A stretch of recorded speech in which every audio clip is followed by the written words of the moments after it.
thoughts, at least my own thoughts about models, continue to hear debates and discussions about, what's the best model? This model doesn't work. These results are bad. So I want to talk a little bit about that, and also about, whether you can trust the results that you're getting out of not only the prioritized target measure application, but other models that you might be using. And then kind of show you some examples toward the end, and step back around the question of, well, do we really need this much information to implement? So one of the things I blame on Chuck is the name for the prioritized target measure application. It's fine. It does reflect what we're trying to do with the information from the application. The thing that I want to point out is it's not perfect. I mean, any information you get from tools like PTM app or other models isn't going to be perfect, and you have to use common sense. But I feel like it's better than the information we've had to use in the past for decision making. And when I say decision making, I mean deciding about how many conservation practices we need to put on the landscape, and generally where they have to go to achieve water quality goals. I think that most people would agree that in the past we really haven't had a deliberate way of doing that. And I think the information from the prioritized target measure application really helps us follow a more deliberate process in how we make those decisions.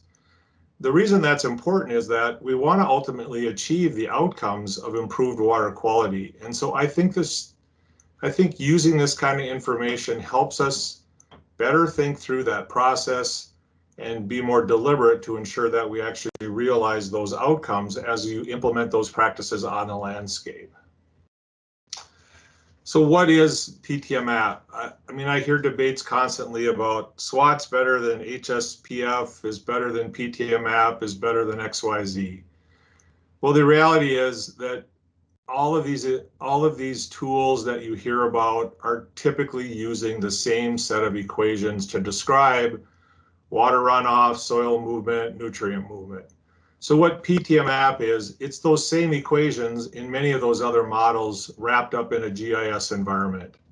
It's equations that describe the amount of runoff, how soil moves through the watershed, and how nutrients become mobilized from the field and move downstream.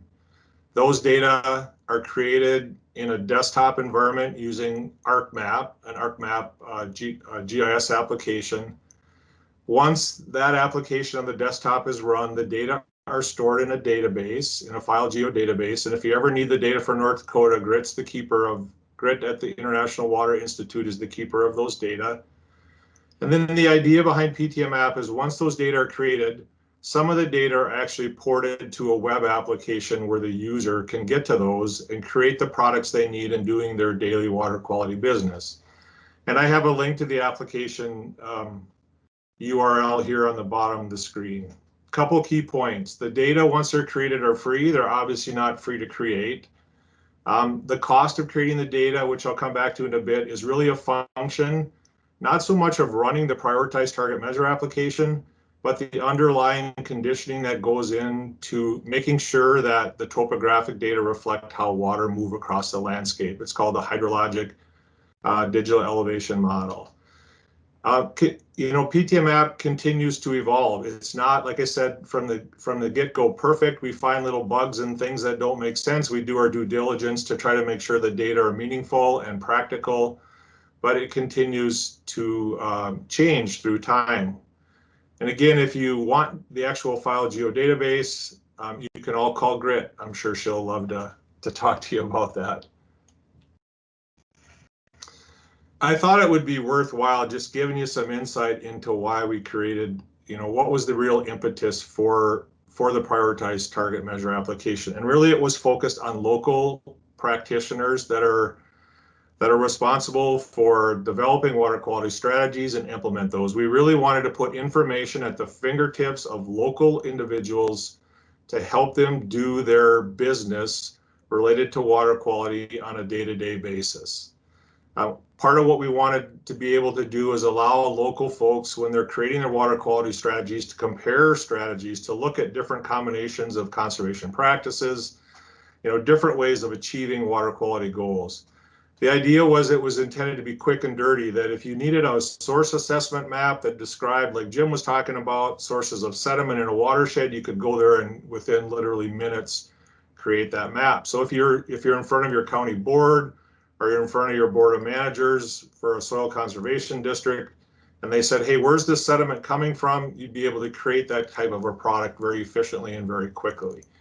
In my mind, it was really to put the power in local people's hands, who at the end of the day are the only ones working with farmers, or the primary ones working with farmers to implement practices.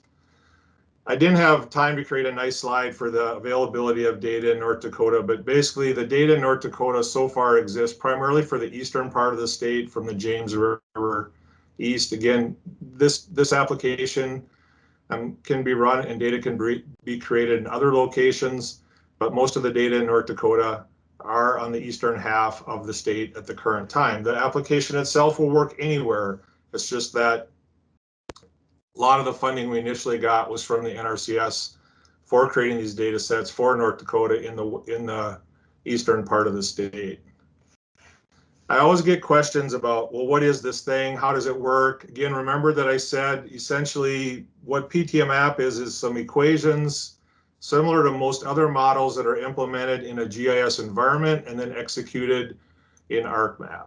And so what I've done here is I'm just giving you a slide that shows where each box is the major process that occurs in PTMAP, how it generates the direction of water movement, how hydrology is calculated, same as many other tools, from the curve number equation from the now NRCS, formerly SCS. You can estimate peak discharges. You can get peak discharge information using regression equations that have been created by Joel Galloway and his group there in North Dakota. In terms of the nutrient and sediment loads, the nutrient loads come from yield coefficients, simple expressions of pounds per acre per year of phosphorus and nitrogen generated by different land use categories. The sediment loads are generated from the universal soil loss equation, which I'm sure I'll get lots of questions about. Well, is Russell better than USLOE and so forth? I'll touch on that a little bit later. Once these loads are generated, PTMAP sends them downstream across the field and then down to different water bodies, to lakes and reservoirs, based on some transport equations. PTMAP does include some ability to identify opportunities for conservation practices. Essentially what we've done there is we've implemented the standard practice guides from the NRCS and the criteria in the field office technical guides for each of those practices, again, in an ArcGIS environment. Things like water and sediment control basins, what is the drainage area, what are the factors that go to siting those on the landscape. The load reductions themselves are based essentially on the literature. I'll leave it at that. I can come back to that later if people have questions. When it routes the stuff downstream, it uses a simple routing equation that's very common. It's called the first order loss equation.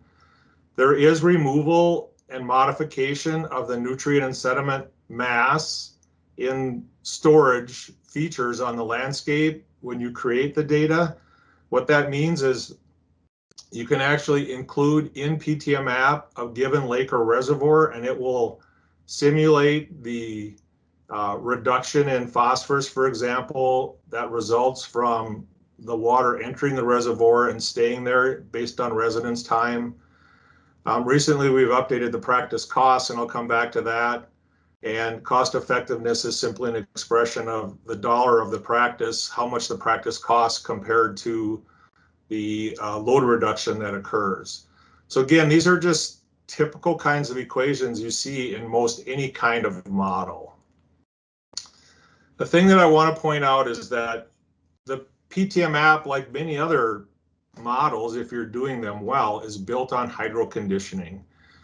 And what that simply means is that you have a topographic model of the landscape that maybe came from LiDAR data, and you modify that to make sure that the water movement is correct, either through culverts, through roadways, and even as a result of tile. And this is where most of the cost is. One thing I want to point out is you don't need to spend a lot of time and energy conditioning the DEM if you don't want to and you're going to use PTM app. You can use the existing national elevation data set and NHD Plus to run PTM app. We purposely built it that way from the get-go so that if you're doing planning level work, you don't have to create and spend a lot of time on a high resolution DEM, but there are consequences of doing that, of course. If you're gonna, show the results to a landowner, you want to make sure that best you can, the water movement across their field is accurate. So when you spend more time conditioning the digital elevation model to reflect water movement, you get a better product that can be used at a finer spatial scale. Using the NED and the NHD Plus is fine if you're working like at the 12-digit HUC scale. But if you're down working at the landowner scale, at the field scale, you better be careful. You probably want to spend some time making sure that the water movement is correct. But PTM app builds off of this hydro conditioning, and that's where most of the money is. And this is an illustration of just what I'm talking about. This is a field from, I don't know, an old slide that I put together. I got to keep track of time here. The field from an old slide that I put together, and what I'm showing you, the black lines here are the catchment boundaries. Those are essentially fine scale sub-watersheds, if you want to think of that, on that particular field. The blue lines represent the water flow direction, and the kind of yellowish orange lines represent something that's called the stream power index. And so here, if we're going to use the data at this field scale, we want to make sure that we've done a good job on the conditioning. That means you have to know where the culverts are. You have to know if it's drain tiled. One thing you'll notice on here, you'll see these red polygons. I don't know how to light my screen up so I can show this, but you'll see kind of those red close polygons inside of the field boundary. Those are non-contributing areas. Those are areas that typically don't contribute water downstream unless the rainfall gets large enough. And typically we define those with like about a 4-inch rainfall event, a 10-year, 24-hour return period event. The reason that's important is if you're developing a water quality strategy, you have to be aware that if you put conservation practices in those areas, it's likely not going to have a positive reduction on the long term downstream. So that's one of the features you can get from the data when it's created are these closed basins, which are useful as well. And so my academic advisor at St. Anthony Falls always admonished his graduate students to never believe that more complex meant a better answer. The reality is, again, I'm just trying to reinforce the point that most all of these tools, the hydrology is some form or other of the curve number from, goes back to the old days of the SCS, and the soil loss is usually some form of a soil loss equation, whether it's revised universal soil loss 1, 2, WEPS, whatever, right? There's some form of a soil loss equation. So don't kid yourself. Don't get baited or lost in these discussions about this model's better than that model. In fact, I'm going to help you hopefully today decide how to frame that discussion. When I started the presentation, I mentioned briefly about, are the data any good? So these are the factors essentially that influence your prediction results, right? So whether it's AgNIPS, PTM app, or whatever, one of the things that affects the quality of your results are the spatial scale of the input data you have to derive the parameters. And I'll show you an example here using the C factor in just a minute. But, the finest resolution data we typically have are the Survey soils data, right? So my academic advisor would have told you that that's the finest resolution you can use in doing the calculations with inside of your model.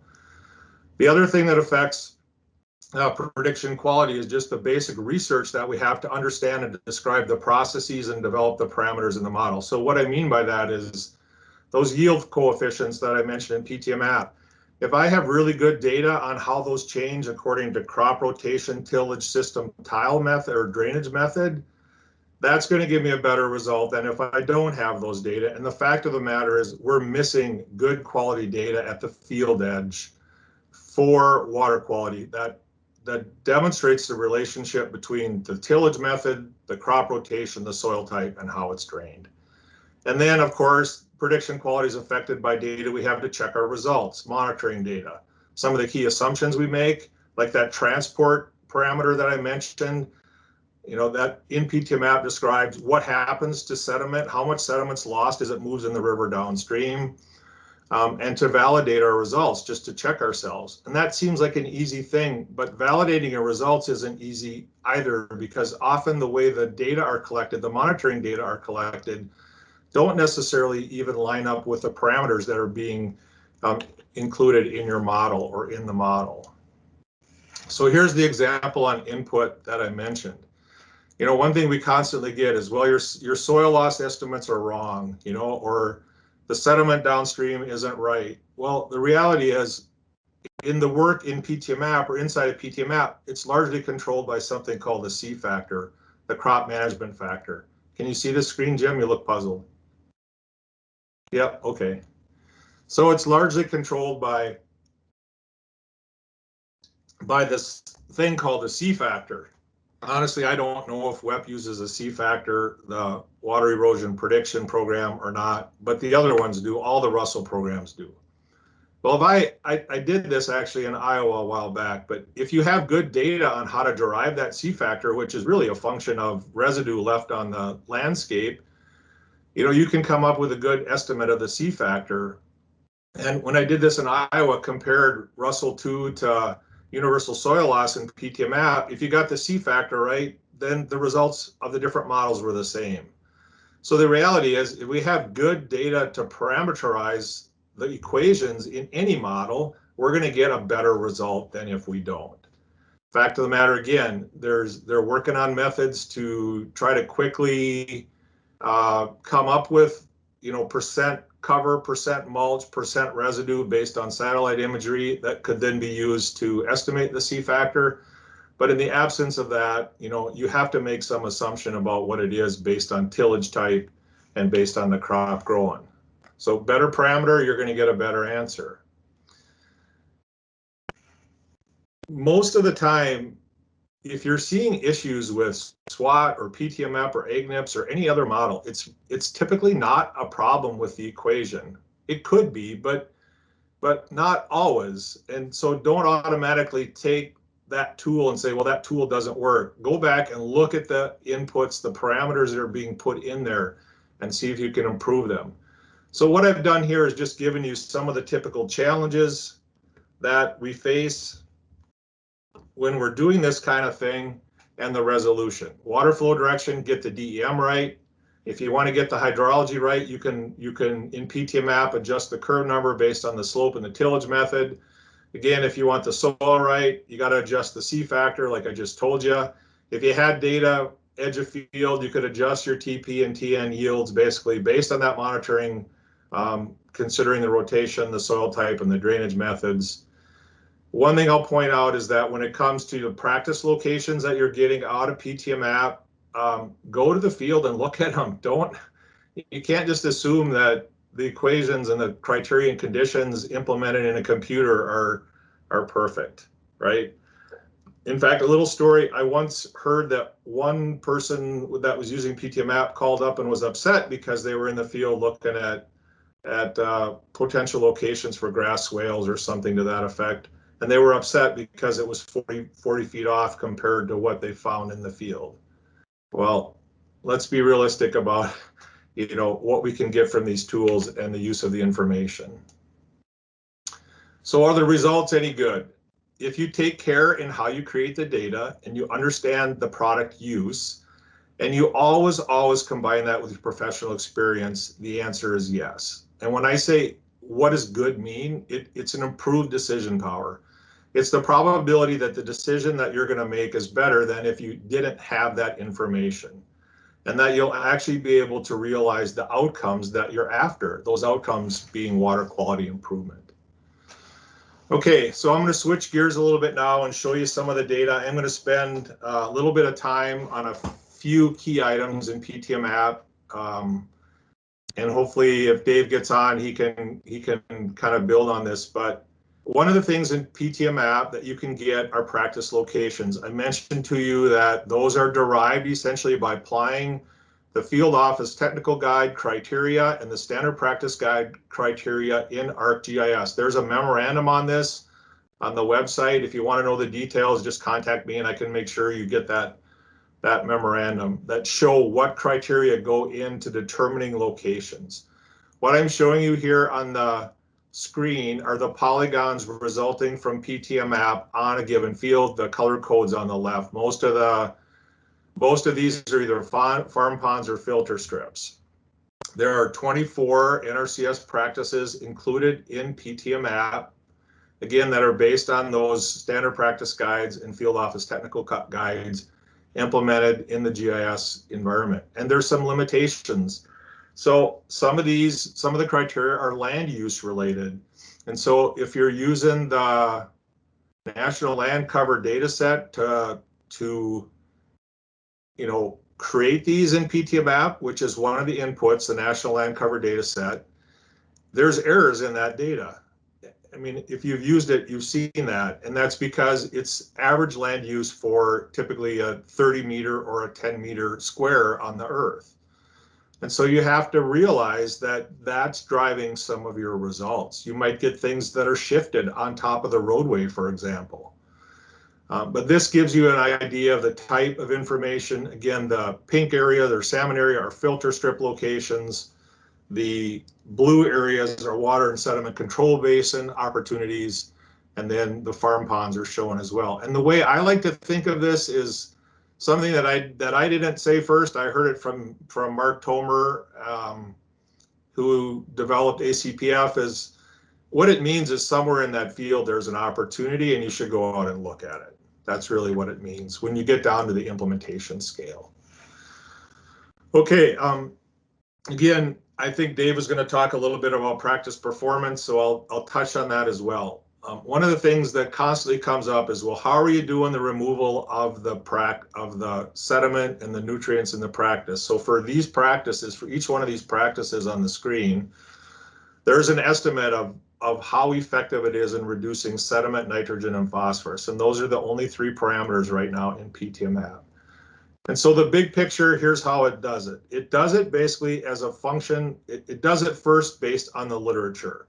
So the removal for those practices is constrained between a minimum and a maximum value based on the literature. So I'm back to that science thing again, right? It's not a limitation. I can write an equation for removal to fit the science, but I need the science. Typically, it varies that PTM app varies the removal for each practice. A lot of the tools you see, the removal is a constant. It's just the same. Every WASCOB removes 20% of sediment, but that's not the way PTM app works. The removal varies as a function of the drainage area to the practice, the water volume delivered to the practice, and the practice size. And there is some physical basis for how it does the removals. For example, you'll notice on this x-axis of my graphic, it says hydraulic residence time and water velocity. Typically, things that store water are more effective if they store that water for a longer period of time in removing sediment. So there is some physics behind this in terms of how it comes up with those removals, but again, those removals are bounded. Now, one thing interesting in PTM app is it has multiple estimates of the removal based on the literature, everything from the minimum to the 25th percentile to the long term to 75th and the maximum. So typically when you're looking at PTM app data on the web, it's the long-term removal based on how much water is delivered for like a 2-year 24-hour rainfall event, whatever that is, 2.3 or 6 or whatever inches roughly in a 24-hour period. But if you don't like those for some reason, you can go into the database and you can pull out a different removal because you think performance is going to be different. And interestingly, in PTM app, it doesn't assume that every practice removes it. You can actually generate phosphorus. So this gets back to that old issue about, do certain practices result in greater phosphorus output? If you think that's the case, when you create the data, you can actually reflect that by adjusting a parameter in PTM app when you create the data. If you think certain practices are actually a source of P, Or you can use one of the parameters in PTMap to reflect poor maintenance of a practice or the degradation of performance through time. Okay, so most people don't know those exist. They're behind the scenes. If you want to get into details, I can help you with that. Then recently we finished estimating cost for those 24 conservation practices. We have useful life total cost estimates for those 24 different practices. It includes all of the different aspects of cost, everything from planning to engineering to design to foregone income to maintenance to construction materials and methods. Okay, and then those costs, that useful life cost, is used to express cost effectiveness. And just think of cost effectiveness of the practices essentially as how much does it cost me to reduce a pound of phosphorus, a pound of nitrogen, or a ton of sediment.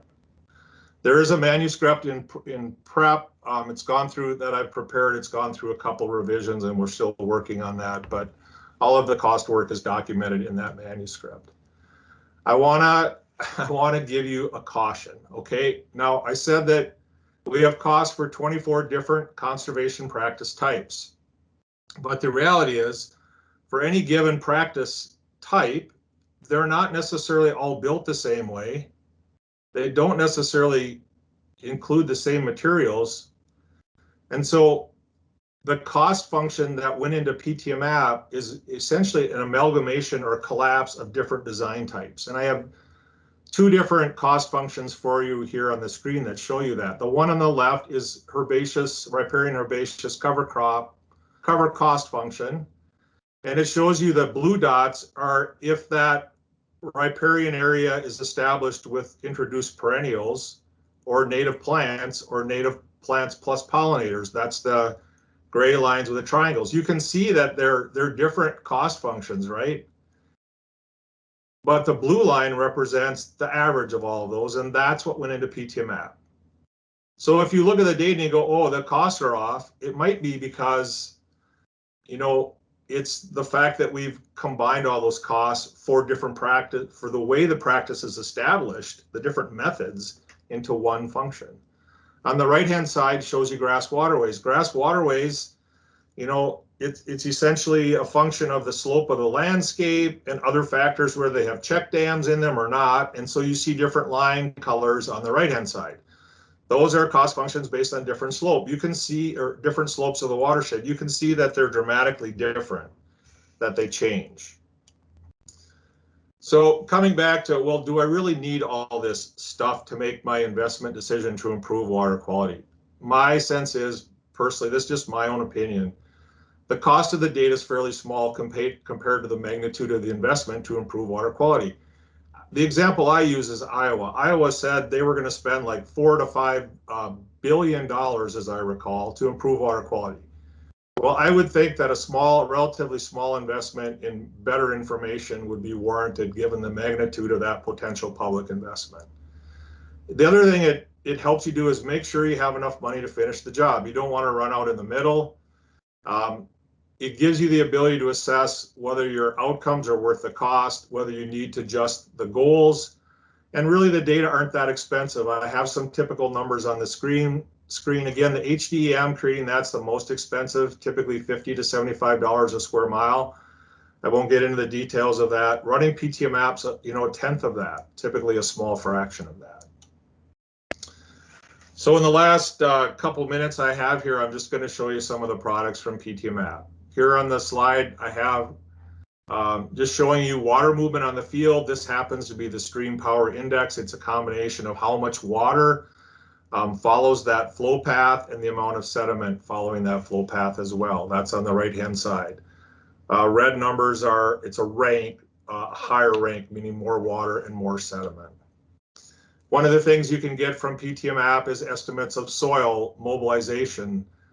So that's what I'm showing you here. On the left-hand side is an estimate of the sediment, actually soil movement from the universal soil loss equation. We call it leaving the landscape. On the right-hand side is the proportion of that actually travels across the field and reaches the field edge and likely enters a waterway. So once it's in the waterway, it can be moved. And so that's why that's important as well. You can get information that's useful to the producer, like where are the depressions in the field? Those closed basins are often useful to the producers as well, but just where do I have water ponding? Going back to Jim's comment, how might that actually affect my yields? And then where are the practice opportunities? I showed this to you a little bit earlier, a similar slide, but the orange lines here are the drainage directions, essentially the watersheds inside of the field boundary. The colored areas are where there's potential opportunities for conservation, the blue being the water and sediment control basins, kind of the salmon colored bioreactors, which I put in here because I thought Dr. Franzen was going to talk about bioreactors some. And then grade stabilization, again, there's 24 different conservation practices included. And then when you click on those practices, you can retrieve information about how much nitrogen, phosphorus, sediment is delivered to the practice, how much does it remove moving downstream, what's its percent removal, and ultimately the cost of that practice. So think about this if you're engaging a producer and you're sitting around a desk and they're having issues with their production on their field, which is usually what's driving this. There's information in here that creates an opportunity for you to have that dialogue with the producer. You know, that helps start a discussion about, well, what's going on in your field. It helps you talk through with them information, what their experience is, so you get a mutual understanding of what's happening with that field. You can use these tools to discuss potential problem areas and identify opportunities for conservation with the producer that fit not only, you know, not so much the conservation side, but the farmer side. You know, one of the big things the farmers face is just how do they farm the field, the size of their equipment, the issues related to trafficability. And so you can have a discussion with the practice locations about, well, will this affect how I farm the field? Will it make it more challenging? Will it make it easier to farm my field? And ultimately, you can explain to them the water quality outcomes and the value of those practices on the landscape, because I personally don't know one farmer that doesn't want to know, you know, what the value is of what they're doing on their land. And so the takeaway today, I would say, just try it. I hope you've gained a little bit better understanding of PTM app. I hope I've gotten you to think a little bit about some of the challenges that we face with all of these models. And again, the need for basic research. I mean, I'm 61 years old and I'm still puzzled why after 35 years in this business, we don't have good edge of field water quality monitoring data, but that's the end of Mark's soapbox for today. The web is typically fairly easy to use, but it can be clunky also. And what I mean by that is that, you know, when we find little bugs and stuff in the code, it takes us a while to get them changed. So it can be a challenge sometimes to use. You can use all the products on your desktop as well if you get that file geodatabase from Grid. But our idea when we started this was to give information that you can incorporate into your daily workflow, and hopefully it'll be useful for, you know, engaging producers as well. So thanks for listening today. I appreciate it. And as always, if you do have questions, you can always drop me a note. Okay, thank you, Mark. There are a couple questions for you. There's a two-parter. And then Mark, if you want to just hit and share your screen. Perfect. The first question is, PTM app gives you points or lines and polygons for where practices could be on the landscape. From there, staff should go out and field verify. The question is, are there more things that can be done in the office to weed out some of these practices to get to a smaller list? Depends on the type of practice. Is there guidance for this? The answer is yes and yes. So what I would recommend is one way to weed down the potential list is just to look at some of the data behind them. For example, ones that have very low removal efficiency, you might want to get rid of those. Might be one of the criteria you use. Practices where, let's say you're focused on sediment and you see that the cost of removal is very, very high. You know, when I say high, You know, when you start getting up to $200 a ton for sediment reduction, that's pretty high. You might want to start thinking about removing those.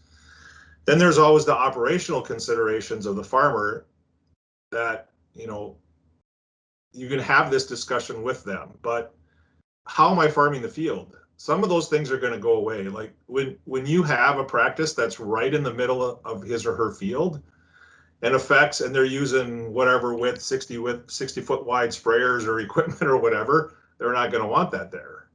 So it's a combination of practice performance, common sense, cost.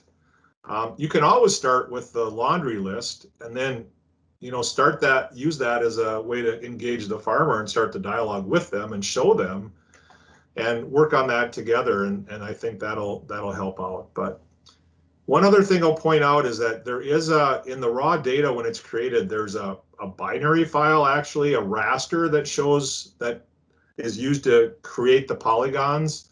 If you're really sadistic, you could always go back and look at those. It's just but I would start with the actual practice polygons. But those are a couple ideas. I don't know that we have any written guidance at this point in terms of those decision-making processes. And that kind of leads into his second part of his question is for field verifying practices. Has anyone developed guidance, documents, or checklists for each type of practice that could be identified to be used for field verifying? That'd be a general question to anybody, actually. There has been a couple things. There has been some work to actually field verify, meaning people went out and looked and compared the maps. And, you know, I don't know how to really characterize whether they were okay or not. I mean, generally they seem to make sense, right? But remember, it's based in part on the land use data that's put in there. So if there's errors in land use data, you're going to get errors in those practice locations. The second part is I would just take your technician with you. I mean, most of the folks that are on this call that are in the real conservation world have some experience looking at where these practices go in the landscape. And that's why I say I think it's so important to go look. I mean, you're gonna see things when you get there, again, based on interaction with a farmer or just your experience in designing and implementing these, where it's like, well, that's going to work or that's not going to work. Okay. Are there any other questions for Mark? If you want to speak, go ahead and unmute and go for it. Otherwise, use the chat, but we'll give a couple more minutes if anybody has anything out there.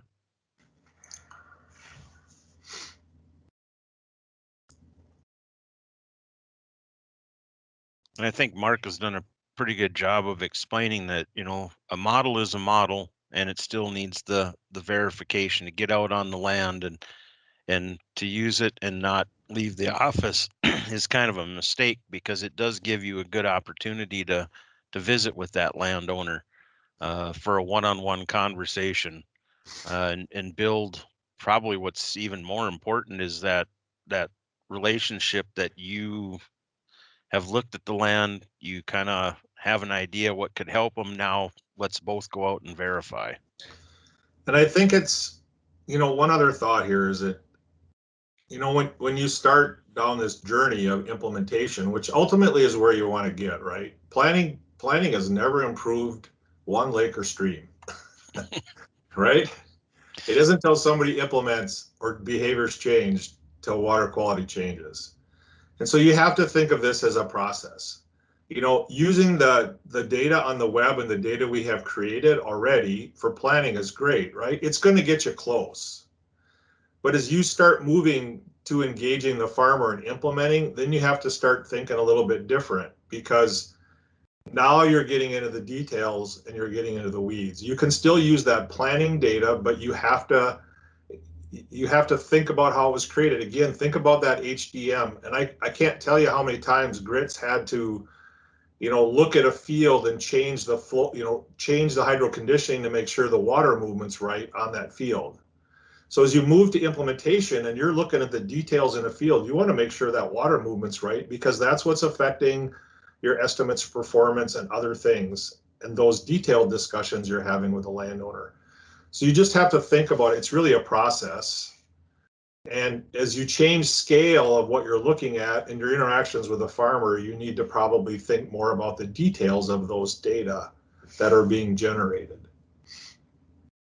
I don't know if that makes sense or not. You know, the thing we're going to talk about in the workshop tomorrow is use your monitoring data to, once you start implementing, here's another example, you start implementing, use the PTM app estimates of removal, but then if you combine that downstream with water quality monitoring data and your common sense looking at those practices performance in the field, you'll get a sense whether they're working or not and whether they're working the way they're expected. So it's always multiple lines of evidence that you have to bring in. Yep, very true. All right. Well, I don't see any other questions popping up, at least not for now, but that doesn't mean that you're off the hook totally. Next up will be Dave Franzen. And Dave, if you can unmute, turn on, and hit the share up in the upper right, we'll see if your presentation pops up for you. Okay. Opening share tray. Is that what I'm supposed to do? Okay, now we've got your.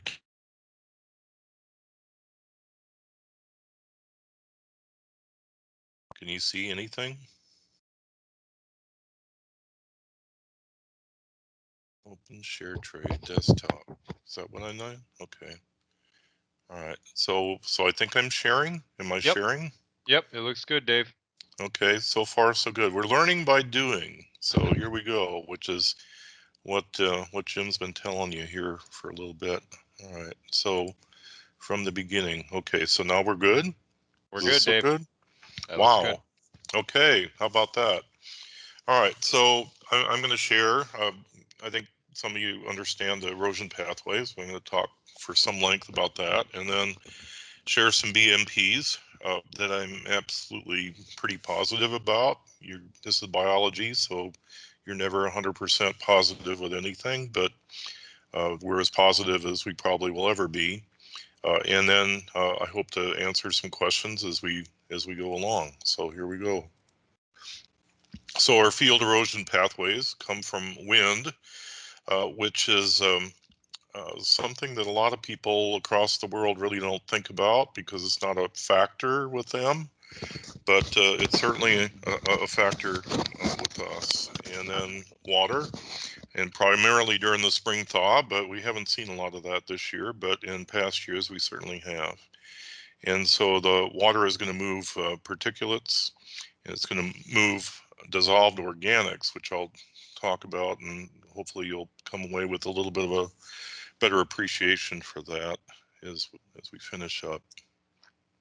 So I think you've seen a lot of these pictures from Texas, Oklahoma, Kansas during the Dust Bowl days, and I don't know, for some reason most people really don't think about Dust Bowl and think about North Dakota or South Dakota, but we were definitely affected up here. I suppose that I don't know, but the press was on the southern plains, not the northern plains, but we suffered greatly from wind erosion in this region. It's not trivial. A conservative estimate I've made of phosphorus loss due to wind since the prairies were broken out is about 200 years of phosphate application, calculated at today's presently high historic rate of application to crops. About 42 million tons of phosphate is somewhere else than where it started out.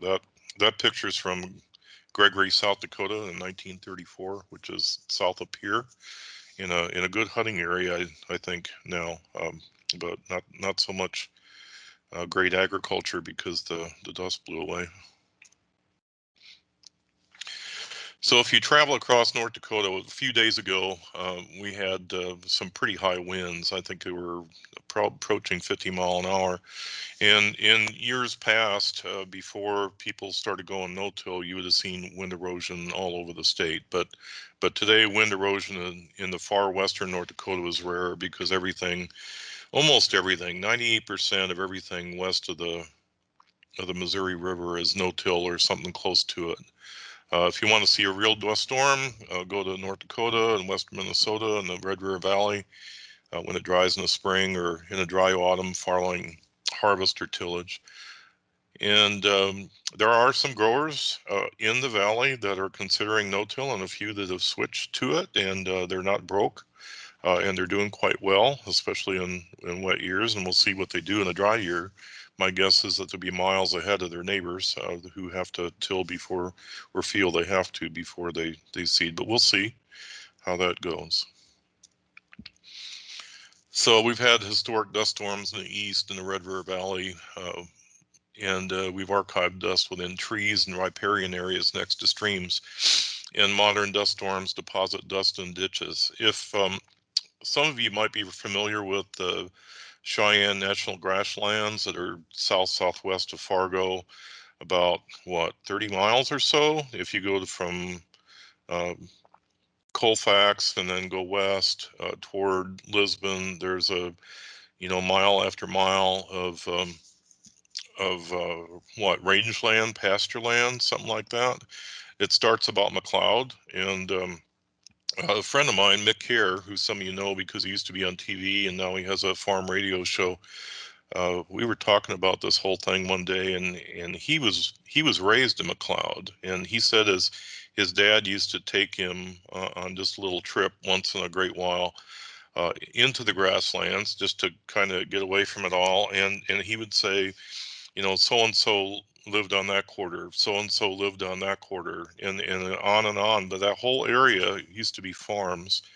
And now it's the grasslands because the land was ruined for crop production. But it used to be very productive years and years ago. But it was quite sandy and was plowed and then beat to death, and then it got dry, and then the winds came. If you travel north on what is that 11, I think, that goes from Lidgerwood up to Castleton, and then it's 18. If you go north on 18 and you come to the Cheyenne River and you look off to the west side, you'll see these big bluffs. Well, those bluffs weren't there until the 30s. Those bluffs are built around the trees that used to be near the river, but the soil from the quote unquote grasslands and the farmland there completely covered those trees. And Mick says that his dad said if you bored a hole in those dunes, you would eventually drill into those trees. So that's why those bluffs are there. And so I'm bringing that up because when we have dust storms, when we have dust and they hit the trees next to rivers and streams, some of that dust is going to be deposited there preferentially than the rest of the landscape. So during those dust storms, we add soil, particulates, phosphates, whatever, to that riparian area. So just food for thought, I guess.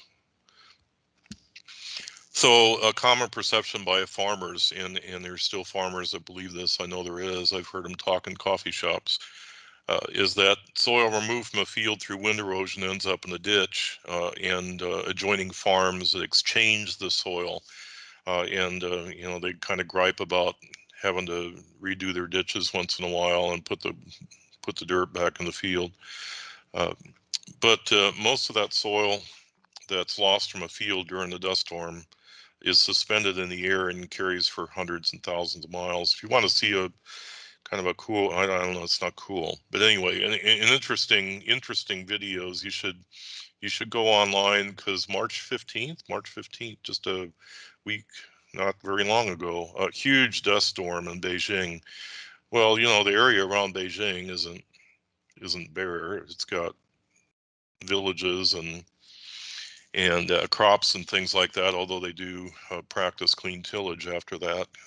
But west of there, and increasingly closer to Beijing, is pretty much desert, and so they've had these huge dust storms that carry dust for a long way. So if you want to see something modern, you could look at that, or you could also look at what's called a hubub, which is right before a thunderstorm. The wind slams down ahead of the thunderstorm and really dislocates dust.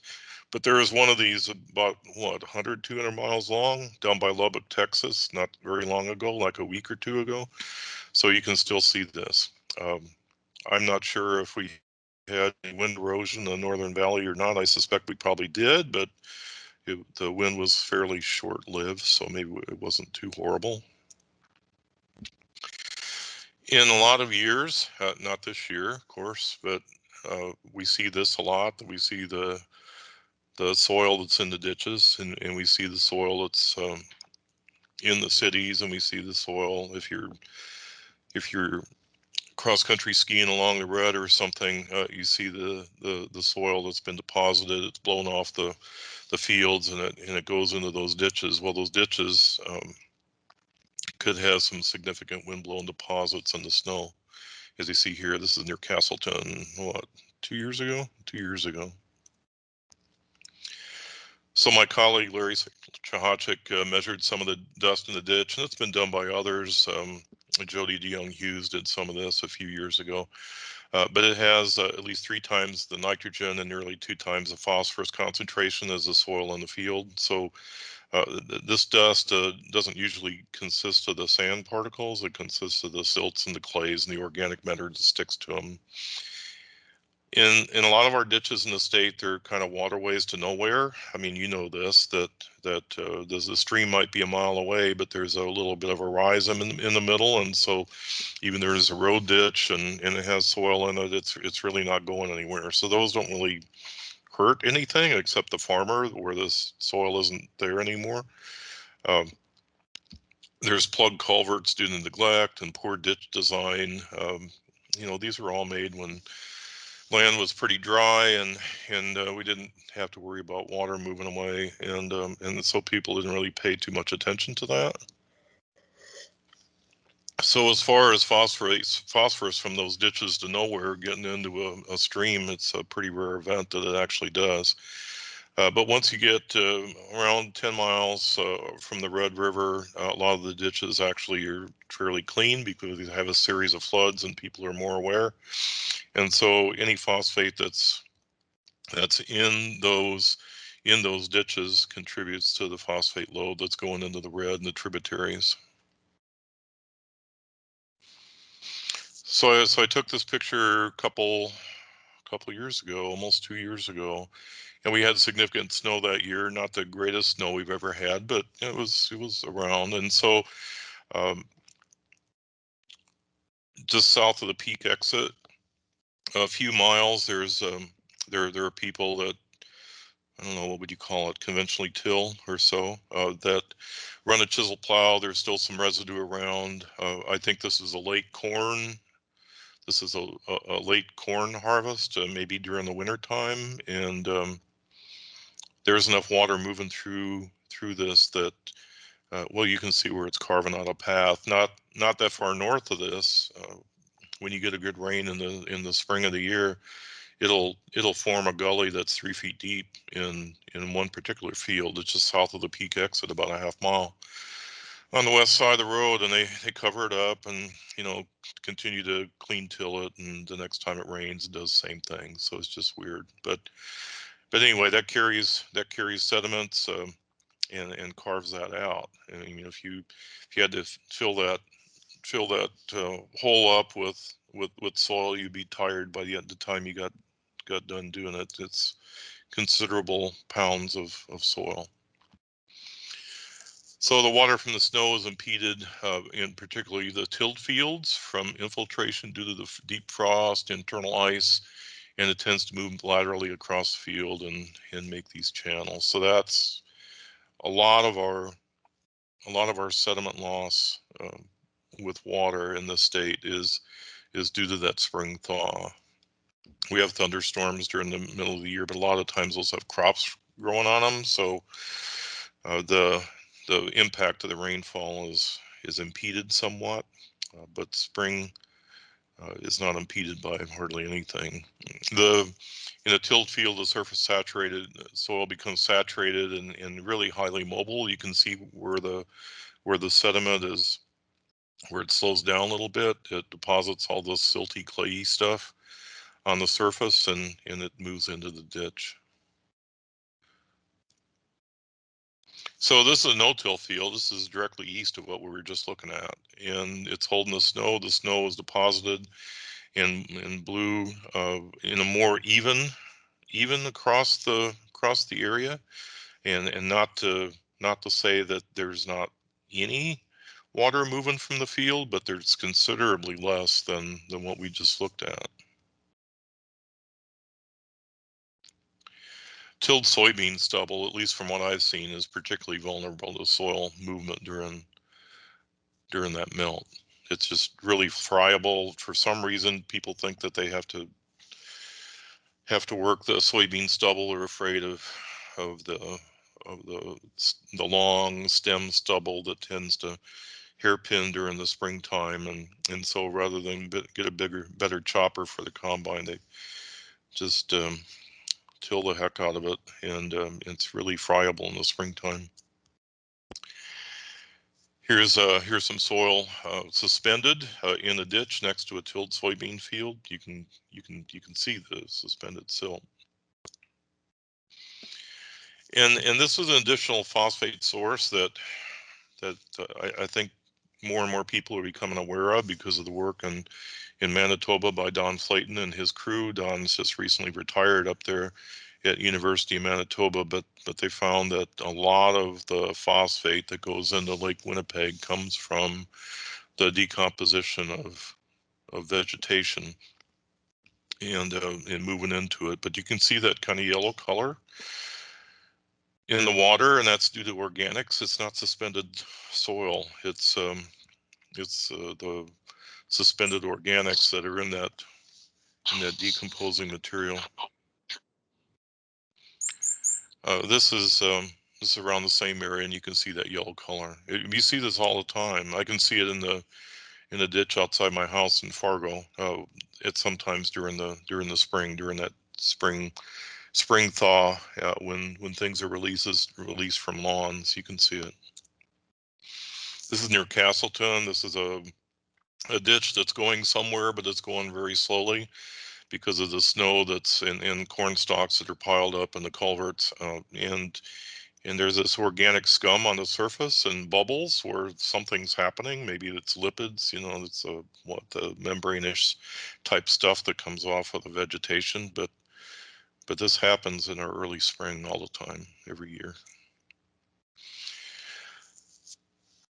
I'll work you through this a little bit here. This is a couple of charts from a publication, a USGS publication, where the greater the stream flow, the greater the sediment load. So this is sediment load in the Red River near Christine, Red River near Fargo in the same year. This is April 2010, and this is April 1st, 2011. You can see that it's periodic because this is where the greatest stream flow is during the melt. Shouldn't be much of a shock.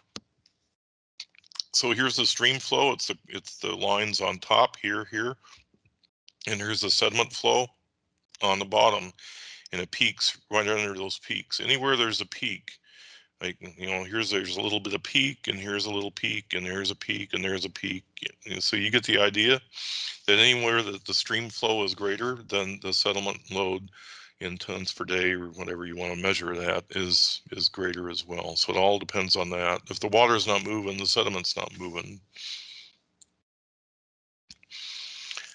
Another source of particular erosion is that stream bank erosion. The stream bank is generally kind of the pristine prairie type organic matter, maybe that was here, or it certainly has been enhanced by dust from the fields that tends to accumulate in those riparian areas, and as stream bank erodes, it takes those things either north or south, depending on where you are in North Dakota.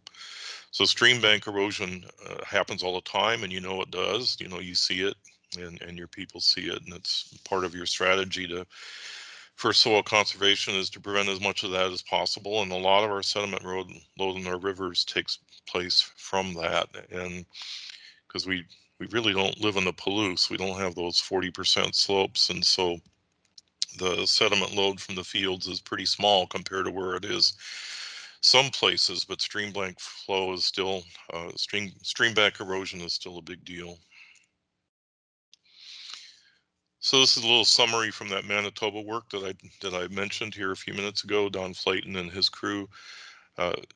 Your perennial plants that are in those riparian areas and in some of the annuals too, of course, they release significant phosphate during that spring freeze thaw period. The green plants that die when green and growing, they release more phosphate than plants grown to maturity and senesce.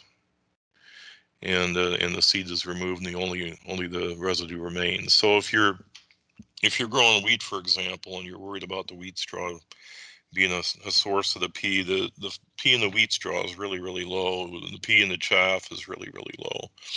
But if you had, say, a cover crop of oats or maybe spring wheat or something like that, and it's fairly close to a stream or something, then those green plants, they grow up maybe a foot tall, something like that. Maybe there's a ton, maybe even 2 tons of dry matter per acre.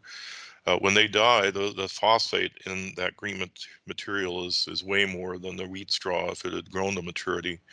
And so that has a greater chance of contamination than something that's grown to maturity, remove the seed where most of the phosphate is, and only the straw remains. An example where maybe that's not quite as strong would be field corn, any kind of corn, because the phosphate in the corn stover is still relatively high. It's not as high as it would have been if you would have killed it when it was tasseling, but it's still pretty high compared to something like wheat straw. So there's a difference in phosphate content of different plants grown to maturity. But the ones that have the highest phosphate are the ones that would be in your cover crop category that would die during the winter time, and then start to decompose in the spring when all that water goes into the ditches and the tributaries and the rivers. Residue on no-till fields release more P than buried residue under tillage. That's true, but then you have to balance. What about the sediments that would have come off the fields if they hadn't been in no-till? So that's the great challenge, isn't it? To balance those two.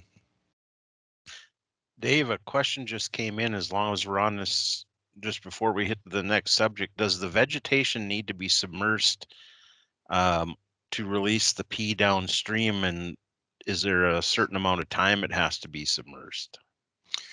So, you've seen, of course, it's probably not happening this year to hardly any extent, but in a lot of years, all of that vegetation is covered up with snow, isn't it?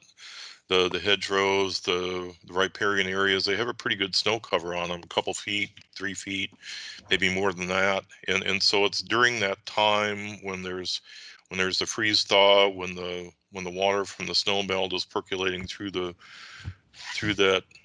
tissue, through that decomposing tissue, the freezing has disrupted the cell structure. I mean, it's just blown up, and so the phosphate that was within that plant tissue is being released into the stream. It's not organic phosphate, or I mean, it's not inorganic phosphate like calcium phosphate or something like that. It's some kind of, I don't know, disrupted ATP or a disrupted lipid or disrupted nucleic acid, anything that has P in it in the plants. The P is certainly part of all the membrane structures in the plant. So whenever that's disrupted and it can move with the water, that's what's happening. So most of these areas are covered with snow, and so they're already kind of in a water environment, and some of that leaves and goes into the tributaries. That's what's happening. One other question that came in: would an overwintering cover crop like rye and winter wheat or camelina still release extra phosphorus potentially? Yeah, so that's a good question, and I don't think it would, because of the phosphate is intact in that material. If it was a combination of rye or winter wheat and radish, for example, then the phosphate that was in the radish would be susceptible to movement, but not the phosphate that was in the green growing tissue. Okay, thank you. And the other thing about the cover crops is that it certainly does what's advertised as far as tie up nitrate. It most definitely ties up nitrate, and it's typically not really released in the spring. And I think I'll go into that in just a little bit. But that's one thing it most certainly does is whatever cover crop you have in there, the nitrate that used to be in the soil is largely into that cover crop right now. And let me see, from Manitoba work, no-till fields produce less nitrate in the runoff compared to conventional till. And why that is, I'm not sure, but that's what they found up in Manitoba. And that's kind of strange because we have a nitrogen credit for long-term no-till here in the state. And you would think that maybe it wouldn't, but they found that it didn't. So there's a lot we don't know. And Mark was mentioning the science, but there's a lot of gaps in our science, and especially in this area, in areas where there have been stiff federal regulations around the Chesapeake Bay and states like Pennsylvania, for example, and now in Ohio because of Lake Erie, eutrophication that's going on there. There's a lot of money has gone into research on developing things like phosphate index and conservation practices and what's useful and what's not, and but this that can't be said for here. So we have limited information. So in no-till fields with limited frost due to snow cover, and that means this year, how much water is really leaving the field? I suspect it's not very darn much. And what is the potential phosphate release from different crop residues? I mentioned some considerations that I had, some ideas I had, but those are mostly assumptions. And I've learned through my career that a lot of times when you actually do the field research, your assumptions are totally wrong or not quite as firm as you thought they were. So we still need to know. We still need to have some science on this. And then, although cover crops after tillage would stabilize soil, but the nitrogen phosphate released during the thaw negate the benefit, I don't think it would. But again, that's just speculation on my part.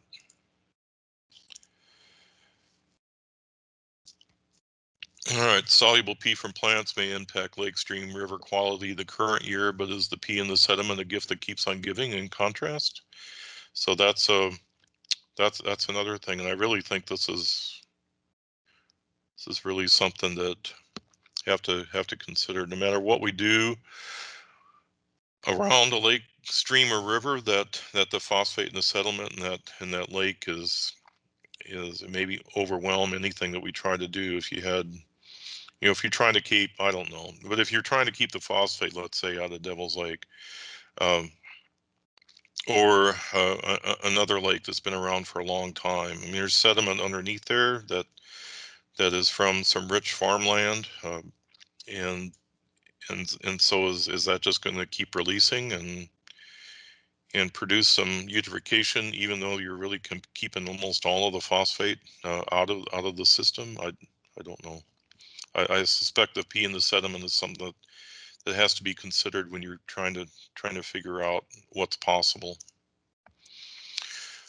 So do we have to make a choice? Reduce the sediment with residue and increase organic P, keep the sediment to reduce organic, and then keep the sediment in order to reduce the organic P release? Can we accomplish both? I hope we can accomplish both, but we still need to research some systems that allow us to do this. Put cover crops in part of the field and put some kind of stubble or so, certain distance away from a riparian area, to hold the soil but not contribute additional phosphate. I don't know. It's jury's still out. So I wanted to offer these. The second part of my title, I guess, is the BMPs. So these are things that that I tell farmers all the time, or I suggest to farmers all the time, and most of them follow it. Some of them ignore it, but most of them follow it. So here are the rules, for example, for fall nitrogen application. You don't put fall nitrogen application in soils that tend to flood. So if I was farming a couple of miles away from the Red River or a mile away from the Buffalo in Minnesota, something like that, I just would not put fall nitrogen on those soils at all.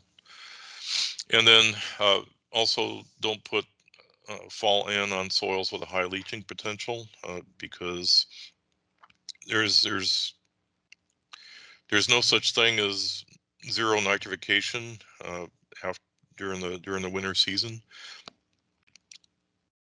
because we can't control how early spring comes, and what our water is going to be like. We just don't know. So those are two things. So if you had a loamy sand, a sand, I just wouldn't put any fall nitrogen application on. And then for everything else, never put ammonia on until at least October 1st, because we have some long falls where it can last until the middle of November. This year, didn't it last until almost the 1st of December? I think it did. We just didn't have that cold of weather. And then after October 1st, only when the soil temperature reaches 50 degrees, measured in between 6 and 8 a.m. at the 4-inch depth. So this year, I think it was pretty close to October 1st, actually. But then once that October 1st date hits, then the ammonia tanks can start to roll. The risk is relatively low after that time for a significant nitrate to be formed. It's never zero nitrate being formed, but it keeps it fairly low in most years. So then wait a week after that for banded urea. And the reason for that is that when you blast ammonia in the soil, that in the area that touches, it kills nearly all the bacteria it comes into contact with. So the ammonia itself, even if there's no nitrification inhibitor like nitropyrin along with it, that it still has a delay in nitrification because it takes some time for the bacteria to rebound. But banded urea, it doesn't have that big blast. It releases ammonia slowly over time, and there is an aura of ammonia around that band, so it does have a little bit of nitrification influence, but not as much as the ammonia. And then 2 weeks after the ammonia application date for broadcast urea, because broadcast urea has no ammonia aura to speak of around it at all. And as soon as the urease attacks it and releases it, then it's certainly available for any nitrification that happens to be around. So let's say that we were lucky like this year, and October 1st was our date for ammonia, that October 8th would be the date where you could relatively safely apply banded urea, and October 15th would be the date that you could start broadcasting urea in this state. There are some soils in eastern North Dakota, and we measured these during our corn nitrogen rate studies from about 2010 to 2014, that are really exposed to denitrification if you have a wet May. Huge amounts of denitrification loss, mostly as N2 gas, but some as nitrous oxide, which of course is not a good thing. So in those soils where you're really susceptible to that, side dress is important, and it's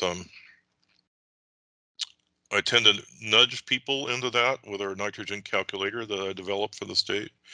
And then also there's some very sandy soils that are really exposed to leaching, and so if you put some on early, some sandy loam soils, some loamy sand soils, and then it rains quite a bit in late April and May, then losses are certainly possible. And so those two kinds of soils, we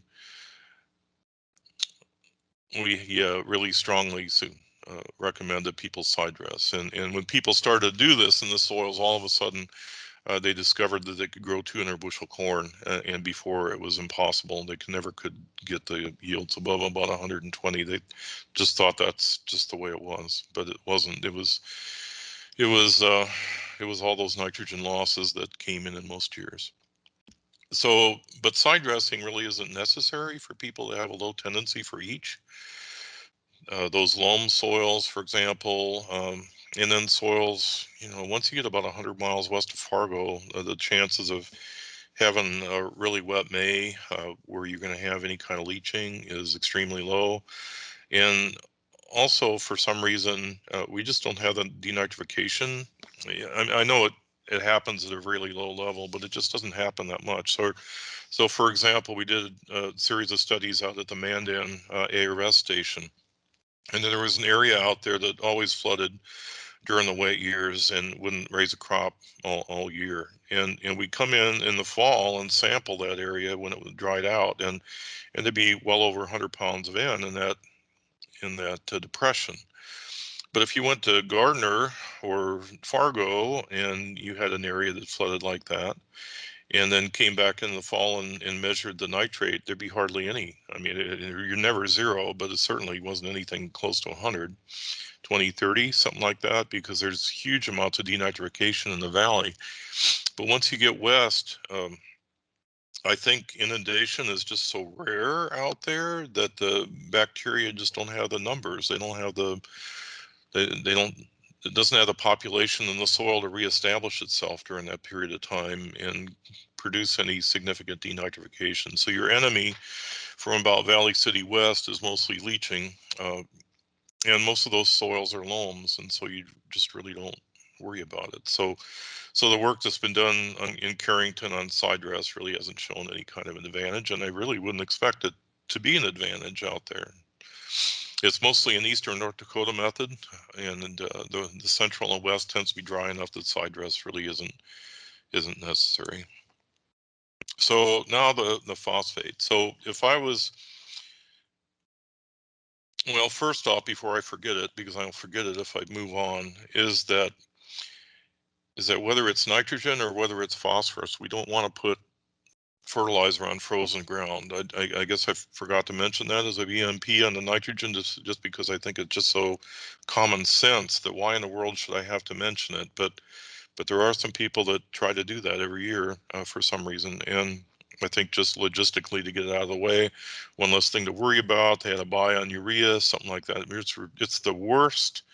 It's the worst strategy for fertilizer application on the planet is to put our fertilizer on frozen soils. So once the soil freezes, it isn't expected to thaw again until March or April.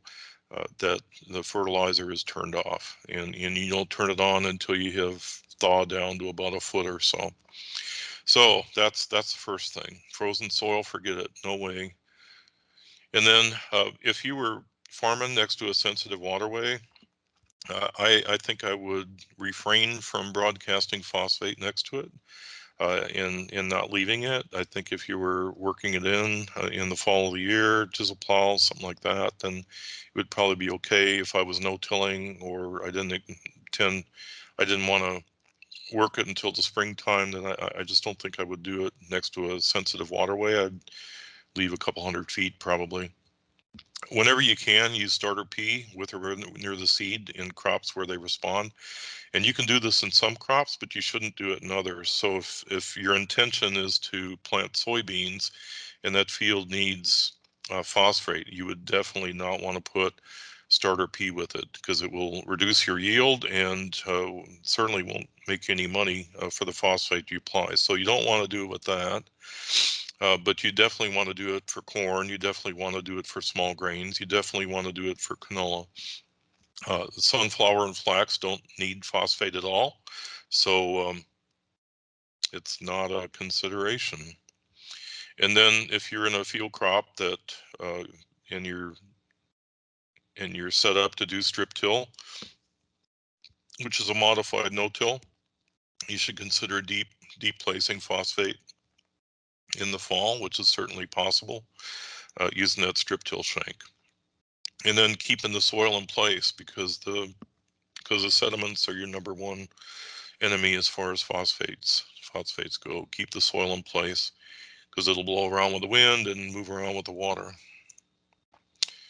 All right, so I bet I haven't touched on anything. One of the things that Mark touched on, and he said I'll probably talk about it, so I'm not going to, is and I'll address that now, is bioreactors. I know there's been some sizable work in Minnesota on this, but as far as I can see, the whole concept is still pretty experimental, that there's still tweaks and things being done to it all the time. And so I'm not sure we're there yet. I'm not sure I'm at the place where I'm going to recommend, here, you do this for a bioreactor. One of the interesting things in North Dakota that probably doesn't occur anywhere else is the natural, I guess you could call it, the natural bioreactors that live in the tiles around oaks. That the oaks was part of the Garrison Diversion Project, and it's highly irrigated, and the place where the irrigated potato production and irrigated corn production happens all the time, and has for decades. Apparently, one of the things they found fairly soon after establishing that, and there's tile in those fields also, so they can control their water depth, is that every once in a while they have to blow out their tiles, because there's this orange, I don't know how best to describe it, huge gummy worms that develop within the tile. The danger, the reason people consider the bioreactors is to denitrify the nitrates that are in the tile, and produce nitrogen gas and a little bit of nitrous oxide in the tile. And so the water that moves out of the tile is relatively low in nitrate that goes through the bioreactors. Well, in oaks, apparently they have this iron bacteria that reacts with the nitrate, and the result of that is this organic, yellowish, orangish, ironish, rich slime. It's not slime, but it's like a gummy worm. That's best to describe it. And they have this huge machine that blows out the tile. They have to blow out the tile after a number of years, and this huge orange gummy worm comes out of the tile, and then the tile will flow again. So last I checked with the people down at Oaks, the Oaks district, the farmers that are farming that are it's being transferred to them from the government. Government doesn't want it anymore, and so so the whole district will be grower operated, apparently, and so they needed to buy that piece of equipment. I don't know if it's been transferred or not, but anyway, but that's one of the conditions, is that they get that machine that's going to blow their tile out. But the water that comes out of Oaks is surprisingly low in nitrate, and the reason why is because it has a natural bioreactor. I don't know why this isn't like front and center in the literature, and why they don't sell this crap to people in Illinois or Indiana or something like that, so they can have their own bioreactors. I don't know, but it is something very weird that happens up around the Oaks area, and so they already have a bioreactor. So with that, I guess I'll open it up for questions, and I'll do my best to answer them or tell you I don't know.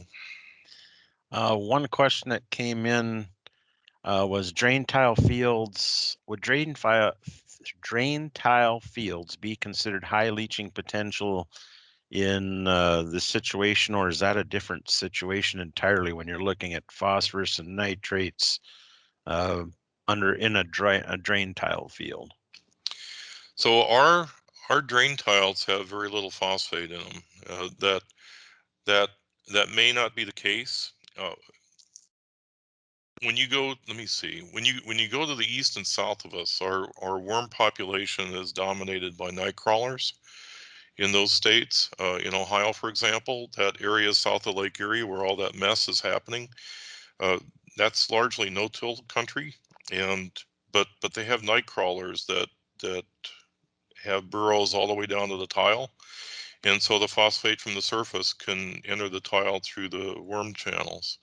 In our region, our worms are mostly, I don't know, what would you call them, little red fishing worms. They go down a couple feet and then they go sideways. We have very few night crawlers, and so we don't have those avenues that go all the way to the tile. So we have not seen that problem that they're seeing in Ohio in this region. Okay. Are there any other questions for Dave or Mark? And I think Mark, let me go back here.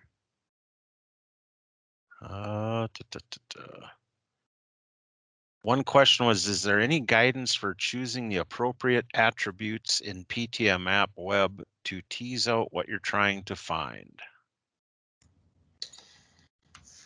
There are guidance documents for both desktop and web in terms of creating the products and understanding what the products are.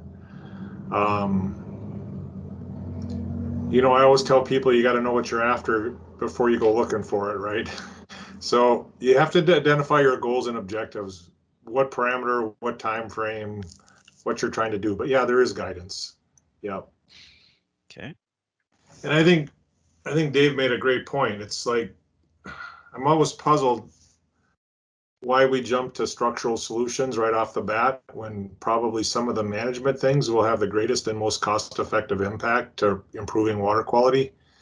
I mean, just following the recommendations he's providing on applying fertilizer, you know, there's research down in Iowa that shows nitrogen reductions can be 10, 20, 30% on an annual basis in terms of the loads. So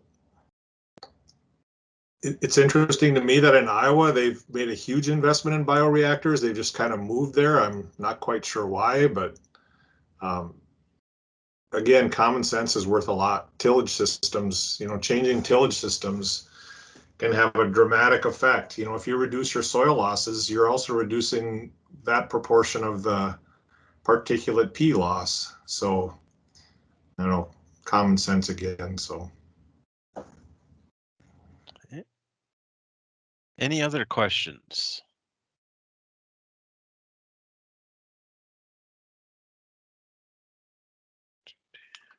See if any more come in via chat here. Just a couple seconds in case somebody's typing.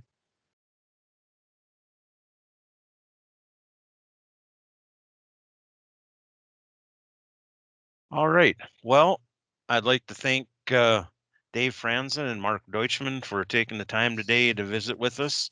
I definitely learned a couple more things, which is always good. Considering I'm almost 30 years into a career and I can learn a couple things, that's a good deal.